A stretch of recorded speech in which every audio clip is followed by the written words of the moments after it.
Please be seated now. Our service is about to begin. We ask that you please silence your cell phones.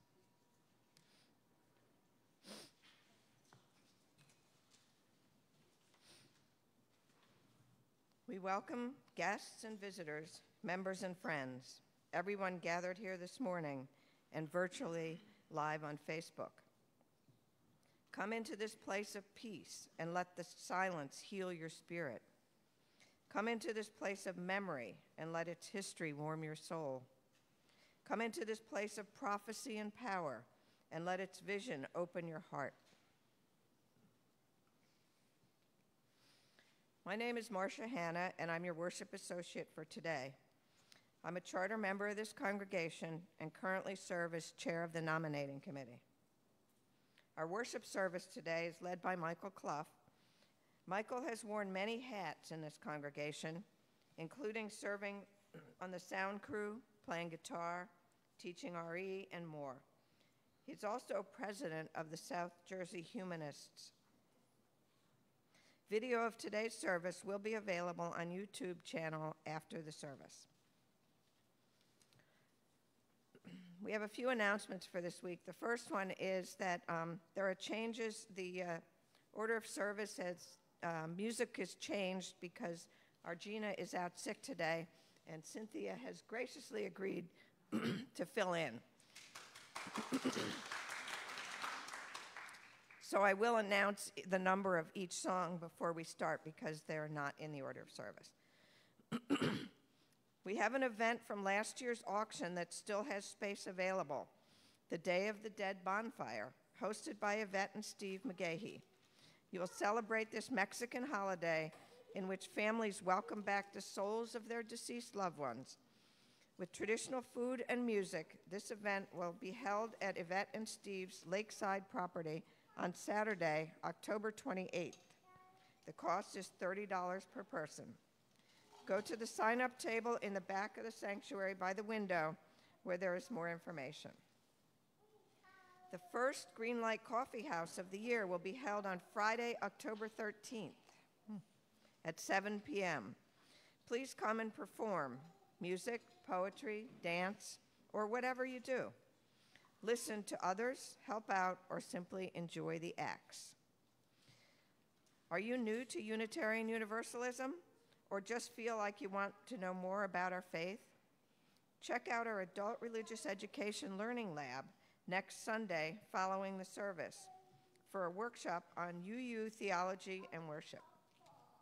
We will explore the Unitarian Universalist approach to religion, as well as some of the basic theological understandings shared by most Unitarian Universalists. The workshop will also include a discussion of some of our congregation's worship traditions. See Jessica Dunn-Safanoff, who's in the back there, to register. Please donate for our annual auction, which will be held Saturday, November 18th. You can donate items, services, or events. Services include rides to and from the airport, babysitting, lawn mowing, or tax preparation, music lessons, repair work around the house, and much, much more. Even better, donate dinners or other events, such as a beer tasting, make your own pizza party, soup night, fondue party, murder mystery party, or a Greek dinner, etc. Auction donation forms are in your order of service or at the auction table at the back of the sanctuary. Next Sunday is the deadline to fill out the donation forms. Also, Colby is organizing the chance auction. Please begin to scour your home for random items to add to the baskets. If it's still in good shape, donate it. Kitchen gadgets are useful, unworn jewelry, hats, ties, purses, books, games in great condition, artistic things, or UU chalice items would be very popular. The annual auction is our single biggest fundraiser, and we need your help in creating the chance auction baskets between November 12th and November 17th. See Colby as soon as possible or sign up at the auction table in the rear of the sanctuary to volunteer your time that week to help put the baskets together. That's November 12th through the 17th. After service today, there will be a meeting of the evacuation plan volunteers.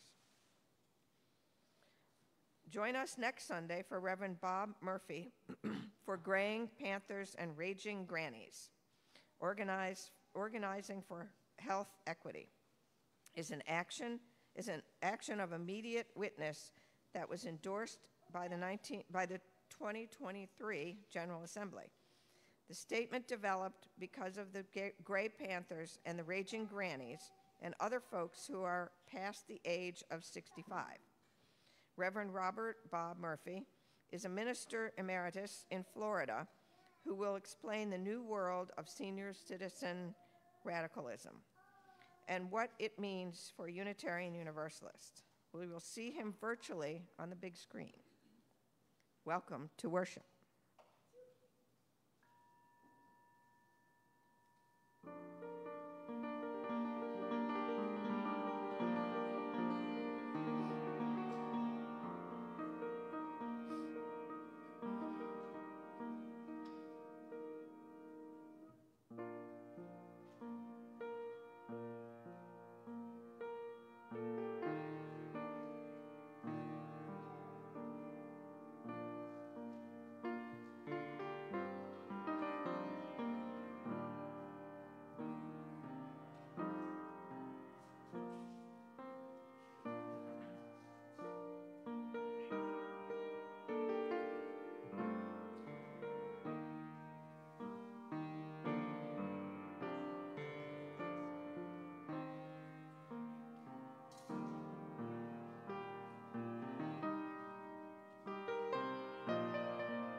Thank you, Cynthia. That was lovely.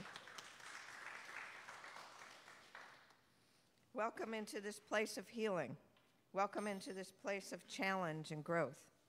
Welcome into this place of imperfection and aspiration. Here you are whole. Here you are holy. Here you are wholly loved. Our chalice lighter today is Janet Longo.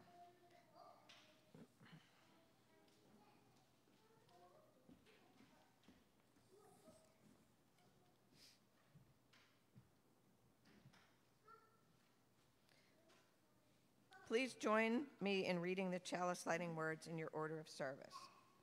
We light our flaming chalice to illuminate the world we seek. In the search for truth, may we be just. In the search for justice, may we be loving. And in the loving, may we find peace. Okay, now our gathering hymn today is number 298 in the gray hymnal, Wake Now My Senses, and we'll sing verse 1, 2, and 3.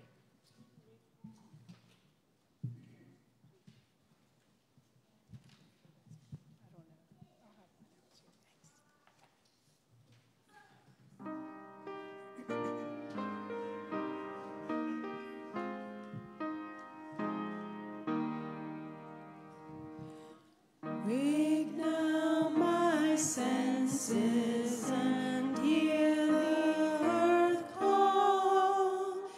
Feel the deep power of blazing in awe.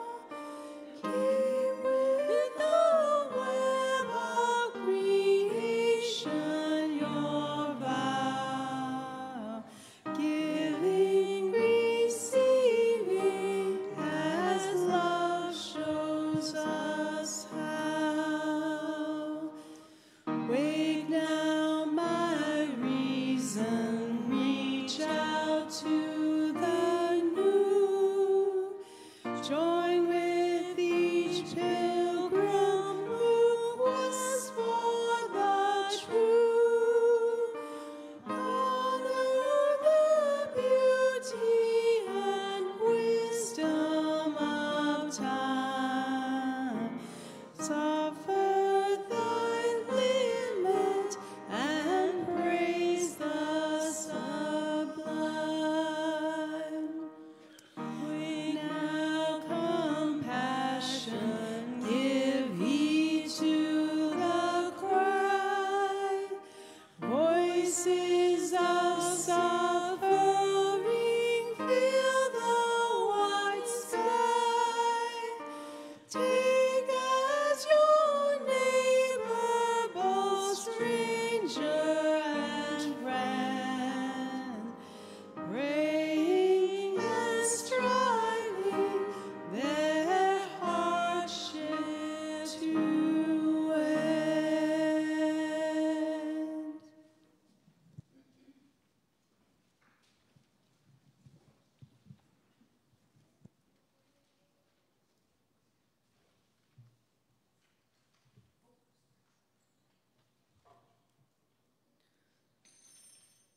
So Michael Cluff is here today to get us all in a moral panic or something.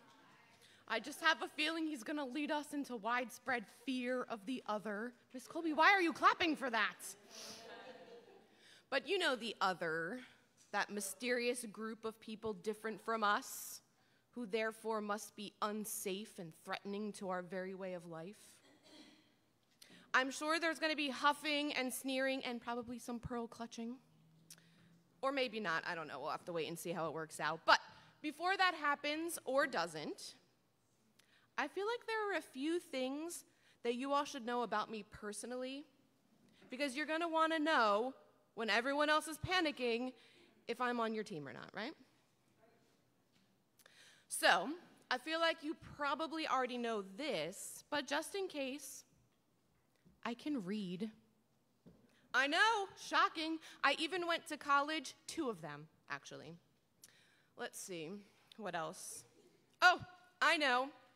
I have some tattoos, and my nose is pierced. I know. Did you hear the huffing already? I work here like I have an actual job in leadership of a church. I drove myself here this morning in a car that I own. When I was in my 20s, I had a baby and I wasn't married. See? For a few years after I did get married, I kept my maiden name. Eventually, I just added my husband's onto the end, but I still have mine. And by the way, I lived with my now husband for 4 years before we ever got married. Let's see. What else? Oh, I voted in the last election. I know all about herbal medicine. I have my own passport and credit card. I make all my own healthcare decisions. Oh, and I forgot, sometimes I even wear pants. I know. I told you it was going to be shocking. There would be panic and pearl clutching. Now, it probably seems silly for me to point these things out. But in the past, these things would have caused a moral panic because women weren't allowed to do those things. Y'all, there would be some drama. We sometimes hear that we're witnessing a clash of civilizations. We hear it from politicians, from white supremacists, from terrorist organizations. They say that we are living in the midst of this clash of civilizations, but guess what? We know that this is one of the great lies of the 21st century. It feeds on fear and ignorance. But we are critical thinkers, and we know that there is no real clash of civilizations. Despite what we hear from those politicians and extremists, we know the truth. We resist the lie, refusing to adopt to the extremist narrative, refusing to hate. And with the lie exposed, we get to show the world that we are indeed the principled, moral, compassionate civilization that we want to be. We honor the inherent worth and dignity of all people. We let them know that we will fight for justice and equity with compassion. We will accept one another and move our society forward with curiosity and reason.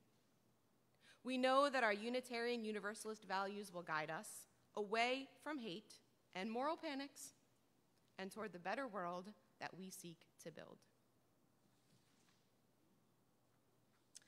So we will now light the children's religious education lantern.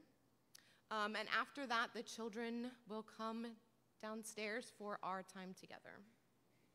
So we light this lantern for our children and youth and for us, celebrating the flame of faith lighted in each of us, honoring the light each of us brings into the world, rejoicing in the community that we create together. The children will now collect donations for the local food pantries, animal shelters, and the Coalition Against Rape and Abuse.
A book is provided in the foyer in which you are invited to write whatever joys and sorrows you have as you enter.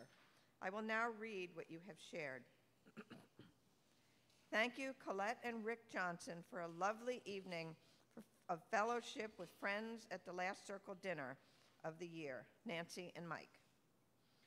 Thank you, Mike and Nancy, for feeding us lasagna. and Beth and David for your most perfect apple pie. The evening at Colette and Rick's was fabulous. Colby.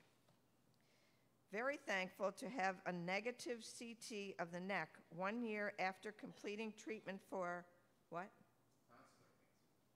Tonsillar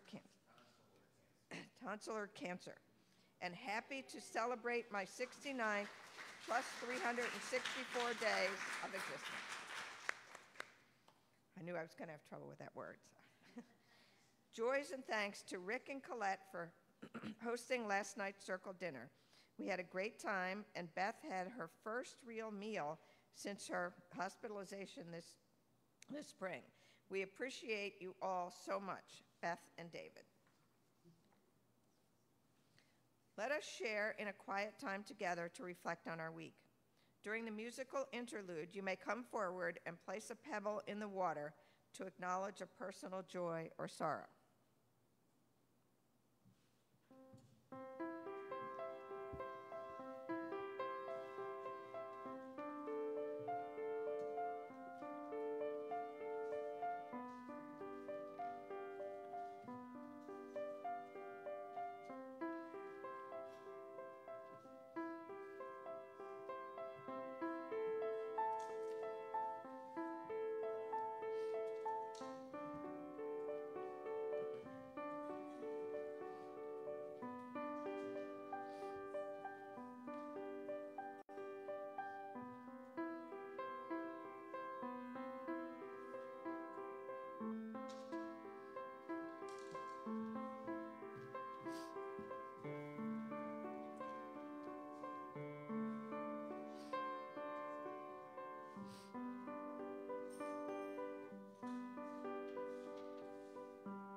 Before I begin the prayer, when we finish the prayer, instead of comfort me, we're going to sing number 123, Spirit of Life. Let us be in the spirit of prayer. Blessed and holy creation, universe of wonder, mystery beyond definition. We share today our joys and sorrows, listening deeply to the things that cause us to weep or worry, and lifting our hearts as one at those things we would celebrate together. Our hearts are touched by this shared ritual, and we are connected. We hold in our hearts this morning Gina Rouchet, who's out sick today, and we pray for the people of Israel who are under attack, and for the people of Afghanistan who went through a powerful earthquake overnight. We pray for those who are apart from us, whether by distance, time, or conflict unresolved. We pray for those who thirst, whether for water, dignity, or justice. We pray for those who are in danger and who yearn for safety. We pray for our small, blue, fragile planet. Amen. 123.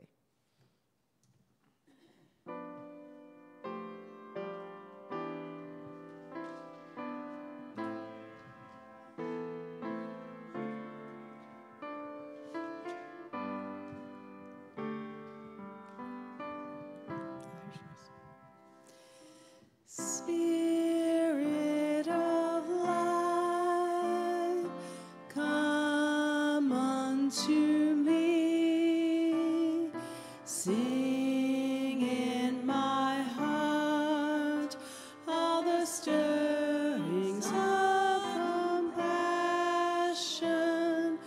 Blow in the wind, rise in the sea, move in the hand, giving life the shape of justice. Roots hold me close, wings set me free. Spirit of life, come to me, come to me.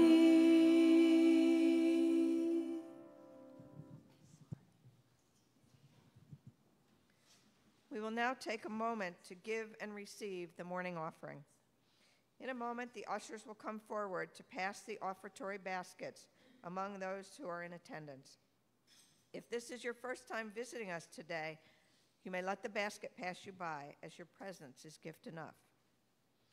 Each week, we see a small and sometimes great miracle happening as people open their hearts and share their resources with this community of spiritual growth. No matter how you support us, we appreciate you and your generous heart.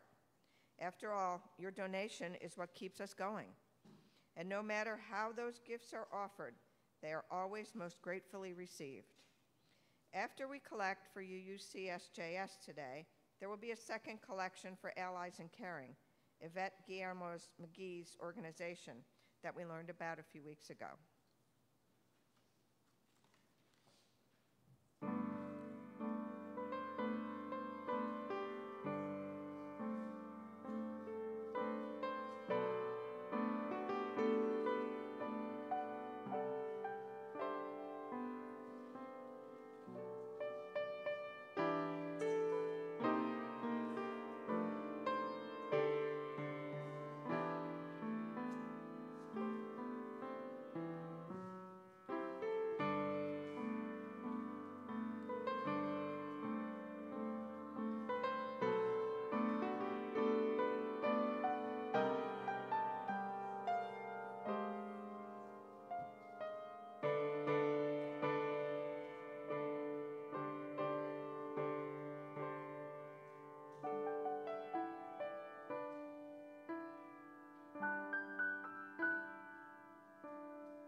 goodness.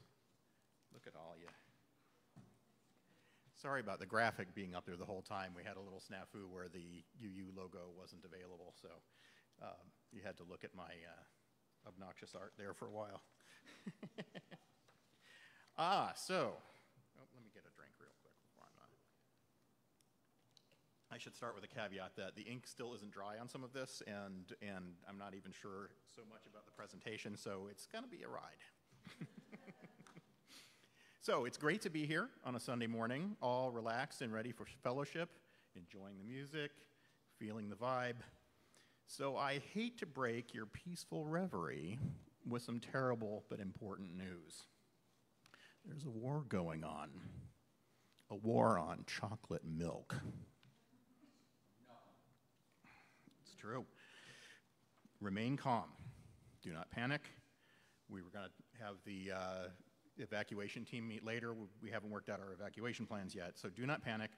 Resist the urge to run out to be with your loved ones. But first, let me brief you, on the threat that we face. You see, the mayor of New York City, Eric Adams, according to an article in Politico, quote, has a long and complicated history with chocolate milk. New York's, and this is a quote from Politico, New York's first self-professed vegan mayor, was at the forefront of a movement to ban chocolate milk from public schools before his time in City Hall. Now equipped with the power to set policies for the nation's largest school system, the evangelist for healthy living has again turned his attention to the lunchroom staple and registered concern with the state's powerful dairy industry. And he quotes, "We're having a conversation about should we have chocolate high sugar milk in our schools," Adams said in January. "Now, I'm not going to become nanny mayor, but we do need to have our children have options." And Politico article. So I'm sorry for you to have to hear this upsetting, inflammatory language coming from such a powerful government official. But as you can see from this quote, Adams means war. Do you still doubt me? The esteemed fact-checking outlet PolitiFact weighed in on whether Adams really wanted to ban chocolate milk in New York City schools, and their investigation determined that, one, Mayor Adams has proposed banning it in the past. He said in a 2022 press conference that he was considering a ban, considering again. And this is key. In a letter to lawmakers, he said he is not making such a determination now. So in the light of this evidence, PolitiFact's verdict was, mostly true. So luckily for us, with every crisis, there are heroes who have risen to the occasion. As is often the case, those heroes are in the United States Congress. Representative Elise Stefanik introduced a bill that requires schools to provide chocolate milk. This would be a federal law. I can imagine school lunch ladies being frog marched out of the library. In a press release announcing the bill, Stefanik said, "Any effort of Mayor Adams to ban chocolate milk and replace it with vegan juice is an absolute non-starter and will be opposed by parents, families, kids, and New Yorkers." Vegan juice. I mean, when I was a kid, nothing went down better with my PB&J and Fritos than an ice-cold carton of beef bone broth. Another ally in Congress, chair of the House Committee on Agriculture, Glenn Thompson, said that the federal government had demonized milk. So it's a war on all milk now. Because everybody knows, especially someone like Glenn Thompson, who works for the federal government and writes laws for the federal government, he knows that somehow the mayor of New York City represents the federal government. Turns out, though, Representative Thompson was prophetic. In May, the U.S. Department of Agriculture said it was considering again, considering a proposal to change school nutrition standards to limit the amount of added sugar schools feed kids.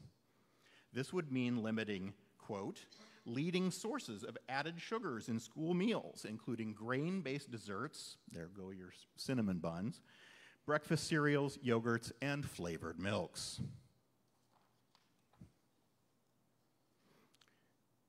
This prompted another hero, Congressman Tom Tiffany, to submit the Milk is Indisputably Liked by Kids Act, aka the Milk Act. And he bolstered this point with a version of Texas's "come and take it" flag. He means business. And just, to help him out in case he needs something more colorful, I made another flag for him.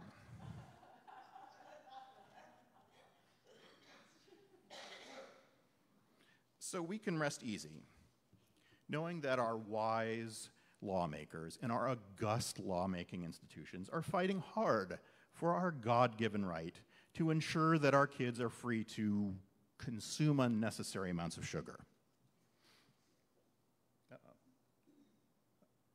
So, as you can see here, we now reveal what the moral panic is about. It's not only juice. Oh, man. Oh, I had a great slide there that said vegan juice on top of it. Oh, well. How did that? Uh-oh. You know what? Can we reopen the we had this happen beforehand where the graphics just disappeared on me. Oh, boy. No, it's a PowerPoint slide document, but for some reason it just forgets to paint the app. Doesn't. Oh well. Well, the good thing is I wrote this without the assumption that there would be slides. So hopefully, I might have to describe a comic to you later. Okay. So in case you saw the title of my message today, Look Out, It's a Moral Panic, and wondered what it was going to be about, you'll be surprised to hear that I want to talk about the cultural phenomenon known as moral panic. And this chocolate milk kerfuffle has a lot of the features of a moral panic. Though maybe it's better to say it was an attempt to create a moral panic, since nobody really panicked in this case. For some reason, this didn't take over the public like other examples, such as the ones about critical race theory or Tide Pods. Now, moral panic is a concept from the field of sociology. And I should say, I'm not a sociologist. I only minored in sociology back in the 1980s. So before you take everything I say to heart, please consult your sociologist to determine if moral panic is right for you. But I wanted to talk about this phenomenon because I think the concept helps us understand our cultural moment, and our awareness can help us as UUs work for a more just world. Before I get into why, maybe it would help to define moral panic first, and those were not my font choices. This is the app doing stuff here. According to Oxford Press's Dictionary of Law Enforcement, a moral panic is, quote, a mass movement based on the false or exaggerated perception that some cultural behavior or group of people is dangerously deviant and poses a threat to society's values and interests. Moral panics are generally fueled by media coverage and of social issues. The phenomenon was first described in 1972 in relation to the mods and rockers groups of the 1960s. Since then, moral panics have occurred in relation to ritual satanic abuse that was perceived to be widespread in the 1980s, and pedophilia, which led to vigilante action against innocent people. This last bit reveals its current relevance. The original satanic panic, moral panic, helped spawn QAnon, which you could describe as a spawning ground for many of the moral panics we see today, including child trafficking, grooming in schools, and more. And it has led not only to vigilante actions, but also to government actions, from school boards banning books to legislative efforts by members of Congress influenced by QAnon. And you'd be shocked to hear that a leading presidential candidate has been influenced by QAnon, but that's another day. Based on the public reaction to a fight between mods and rockers in Brighton and Margate, England, not our Margate, back in the 1960s, sociologists determined the ensuing moral panic, described the moral panic in 5 steps. First, a group commits deviant acts. Here, young hoodlums fought for 2 days by beachfronts. In our chocolate milk example, you might say the Deviant Act was created by a self-professed vegan setting nutritional standards for young kids. So the groups involved become a folk devil, a new thing to be feared. Mods, rockers, vegans. The media, oh, that was going to be good to see, that was supposed to be clear. The media exaggerates the deviance, and they portrayed mods and rockers as evil and prone to violence. There were movies about thugs with switchblades in the United States, and it was a similar moral panic. Then the public responds with disproportionate panic or fear. And that word disproportionate is important, that because there was a single riot, the availability heuristic kicks in, and people remember the one riot, and so now all of a sudden, mods and rockers are rioting everywhere. So the folk theories and urban legends start to kick in. Then the government and police react disproportionately, and sociologists call them moral entrepreneurs, the organizations that define and maintain public norms, usually government and the police. They also respond disproportionately. And this sets off, a deviancy amplification spiral, something you don't hear very often. All this sets off, so where the media coverage attracts people to join the deviant group, looking for excitement and meaning. I remember this as a young kid, and there was the punk rock panic going on at the time, and guess what? I started to like punk. Kids now know about these subcultures and start to take sides. As mods and rockers increase in number, police arrest more and more of them. Crime statistics go up, and the media breathlessly report these statistics. This leads people to believe in the folk devil more and more, and the cycle continues. So, you don't see that these days, do you, really? Other moral panics follow these very same steps. I mean, think about these, and think about who the folk devils might be in these scenarios. There was the Red Scare, Satanic Panic, Dungeons and Dragons players, heavy metal devil music, and backwards masking. The Parents Music Research Council, was that the Tipper Gore's group? Punk rockers, welfare queens, the war on drugs, critical race theory, illegal immigration, HIV/AIDS, war on terror, war on Christmas, goths and mass shootings, drag queens, trans people, schools, and grooming. So, speaking of grooming, oh, please, yes, okay, good. I don't want to get too academic here, so let's have a comic break. This comic from one of my favorite cartoonists, Barry Deutsch, and support him on Patreon, please, parodies one of our current moral panics. So in the first frame, you see two all-American teens in a high school library, a football player and a cheerleader. Hi, I'm Billy All-American, and this is my girlfriend, Sally. Sally adds, we're both extremely typical heterosexual high schoolers. In the second frame, a woman appears wearing a rainbow-colored jacket with matching hair and sporting a button with their pronouns. Her eyes are slightly crossed to make her look daffy. Oh, look, it's Ms. Woke, our school librarian. Ms. Woke waves a book titled Be Gay. Hi, kids, have you read this gay book? Sally looks concerned. What's gay? Now, in frame 3, the heading says, literally, one day later. Billy and Sally are in a meadow with a gigantic rainbow and two sparkling unicorns. Billy, wearing a pink shirt, exclaims, now that we're gay, Sally, I've quit the football team and to become a communist florist. Sally, in all black with combat boots and unshaved legs, responds, that's so cool, Billy. I'm going to shave my head and become a witch. Frame 4, cut to a bar with two manly men knocking back beers at a bar. Turns out the first man was describing the scenes in the first 3 frames. And that's why we need don't say gay laws, he states proudly. His friend nods. Makes sense. In the margins, we see Mr. Don't Say Gay in mid-panic. Why would anybody be straight if we let them know there are other options?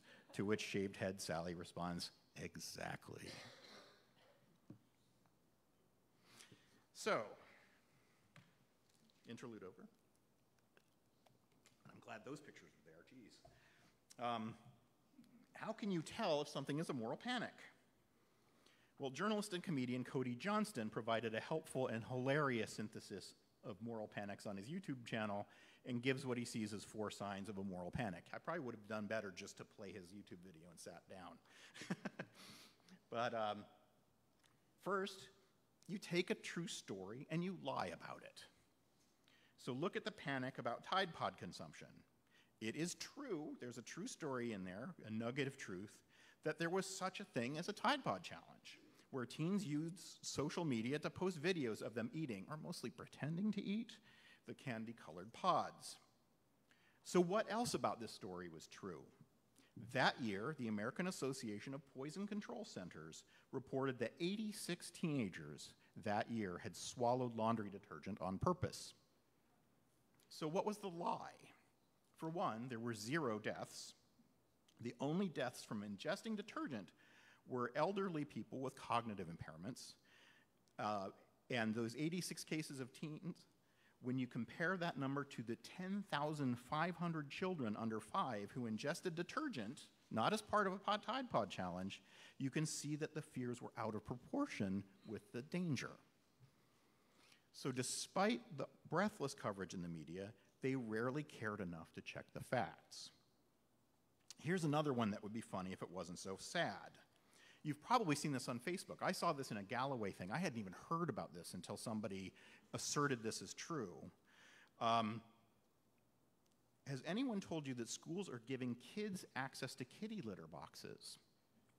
And that they're for kids who identify as cats so they can use litter instead of toilets. Have you heard this? Yeah. So what's the true story here? Well, you got to roll this back.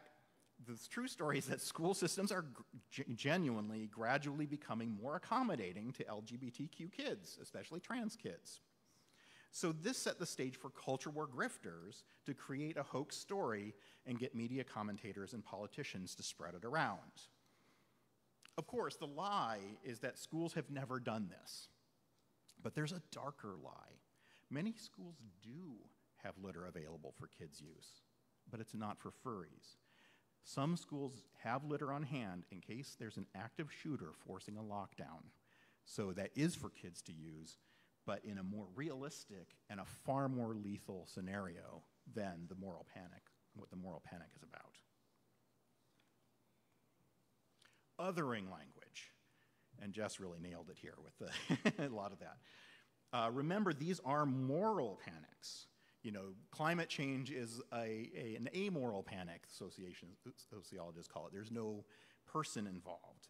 For a panic to be moral, you have to have, and it's a real threat too, climate change, but for a panic to be moral, you have to have people who are seen as threats to social values, even if it's just those pesky teenagers or millennials or whatever. Here, people are the threat. There is an enemy, and that enemy must be dehumanized. So that's where we get thugs, groomers, welfare queens, and other epithets I won't repeat. When the enemy is dehumanized, it justifies taking extreme action. And I don't have to give you examples of the kinds of violence this dehumanization helps create. We see it almost every day. The right people are victimized. This othering language must be used toward the right kinds of people, marginalized people. After all, moral panics aren't about people in the top 2% wealth brackets exploiting workers or chemical companies dumping waste in poor neighborhoods. No, we need a folk devil, people whose very existence threatens our way of life. Moral panics are all about maintaining a status quo. And if you're someone who has an interest in keeping that status quo, you may find that creating moral panics are a good way to get the public to fight along with you. So here's a case where somebody admits to manufacturing a moral panic about critical race theory. Conservative activist Christopher Rufo helped Ron DeSantis turn critical race theory into a successful moral panic. On Twitter, he said the quiet part out loud and showed this was essentially a marketing strategy. We have successfully frozen their brand, critical race theory, into the public conversation and are steadily driving up negative perceptions. We will eventually turn it toxic as we put all of the various cultural insanities under that brand category. The goal is to have the public read something crazy in the newspaper and immediately think critical race theory. We have decodified the term and will recodify it to annex the entire range of cultural constructions that are unpopular with Americans. So that's a bunch of marketing speak saying that we have rebranded this, what was an academic concept, and turned it into a folk devil. And then the media gets involved. Because as we know, if it bleeds, it leads. So as much as I value journalism, uncovering truth these days isn't their primary job. After all, the news is a business. And if you can't attract viewers or readers, you can't get advertising revenue. Your primary job then as a journalist is to keep your shareholders happy. So you need to make sure you keep and hold the public's attention. So instead of comforting the afflicted and afflicting the comfortable, in these cases, the press is frightening the comfortable by making the afflicted look menacing. Remember the woman who sued McDonald's for millions of dollars because she spilled coffee on herself? I met her husband. He worked for my old company. Late-night hosts painted her as a money-grubbing example of frivolous lawsuits that bedevil our poor, powerless, multi-million-dollar mega corporations. The media misrepresented what had happened to her, for example, saying she was driving when the coffee was spilled. She was not. She was in the car, she lifted the lid off to put cream and sugar in it, and it squeezed and broke. So never mind that she was in the hospital for weeks, requiring skin grafts, and that the burns left her permanently disfigured. And also never mind that she only sued McDonald's for $20,000, and this was after McDonald's refused to offer any more than $800. So she sued for $20,000, not millions, to cover her medical costs. It was the jury who awarded her $3 million. They were angry because during the trial, they learned the company had had previous incidents that they had ignored. So they were punishing McDonald's for this. This was not the case of somebody who saw a cash cow because they got an Audi at McDonald's. Thanks to the media and corporate messaging, this moral panic worked. To this day, the public takes it as a given that frivolous lawsuits are an epidemic in our society. I really recommend the documentary Hot Coffee for an eye-opening history of this whole thing. So every time I do one of these messages, this is a side note, it seems to follow the same script. You know, here's how we think wrong. Here's how to not think wrong. Isn't that inspiring? So while I was preparing for this, a good friend posted a helpful quote from Carl Jung. When I see a man in a savage rage with something outside himself, I know that he is, in reality, wanting to be savage toward his own unconscious self. And that really resonated with me because when I rage about how our minds can be manipulated by others and by ourselves, I'm raging at my own susceptibility. Indeed, I have a brain and I think wrong too, which is why I'm compelled to share these ideas. The quote also reveals something about moral panics. Perhaps the anger they foster, the anger at the folk devil, says something about the anger we all have toward ourselves as people who tend to perpetuate these things. So, how do we combat moral panics? How long have I been? See this. It can be exhausting. It seems like there's a new moral panic every single day. When the mods and rockers caused panic in the UK, there was no social media, after all. And there weren't legions of grifters hell-bent on creating and perpetuating a sense of rage at the other. So what can we do? Oh, man. Boy, this really didn't work. Okay. All right, so, well, what I was going to do is I had a version with a dragon, but really it's a teddy bear, right? So I'll keep that there, because that's a happy image.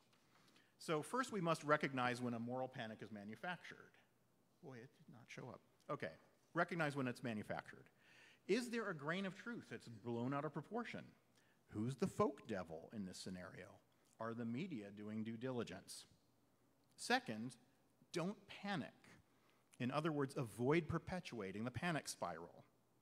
So let me try a thought experiment with y'all. Ready? don't think of an elephant. How many of you thought of an elephant? I am so ashamed of you guys. Cognitive scientist George Lakoff uses this as an example to illustrate how simply mentioning a thing reinforces that thing. So if you want to perpetuate a folk devil, just keep mentioning that devil. Blast it in social media, get people arguing about it, and that is reinforcing this folk devil. So that's why a ridiculous story that's been completely debunked about kitty litter in schools, there are people who believe this to be legitimately true. So this means that every time we argue with someone about the moral panic, we risk reinforcing that panic, no matter how well we argue our point. As Steve Bannon has said, their job is to flood the zone with shit. And the more we talk about that shit, we keep the zone flooded. This has been my hardest lesson to learn. I no longer believe that truth and reason will always win. Third, comfort the folk devil. Comfort the afflicted. Here I'm reminded of the moral panic about trans women competing in swimming events. Suddenly, a bunch of people who probably argued against Title IX protections for women's athletes back in the day are suddenly very concerned about the integrity of women's sports. Even well-meaning liberals jump into the fray, debating the relative merits of having trans women compete in women's sporting events. But imagine what it's like to be a trans woman in this scenario. Maybe instead of getting people to not think of the elephant, we should stop arguing and spend our money supporting trans women's efforts to be included in sports and in all other aspects of life. The rate of suicide among our trans friends is gigantic. Let them compete in sports, please. You know the famous Mr. Rogers quote where he tells kids in times of tragedy to look for the helpers? In times of moral panic, we should aim to be the helpers. Thank you.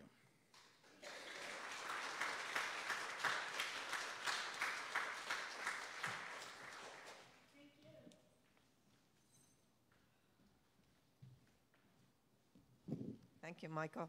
Our closing hymn is going to be number 318, We Would Be One.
Thank you, Michael. You certainly gave us something to think about. And next time we read one of these outlandish stories, we're going to think about what you said. So thank you.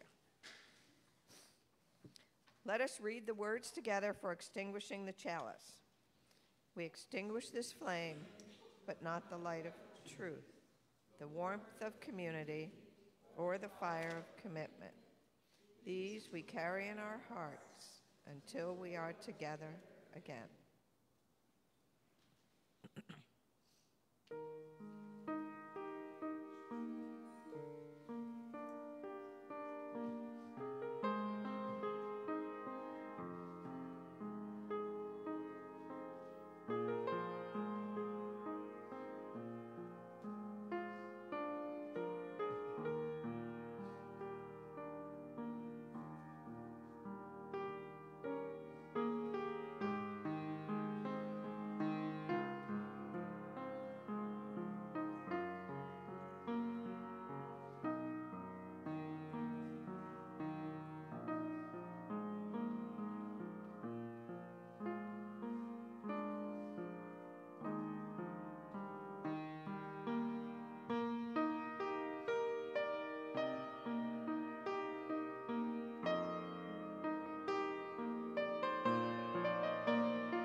Thank you, Cynthia.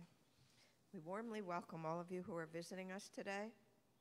Now let us share in a moment of silent reflection to consider today's message and the meaning that it has in our lives.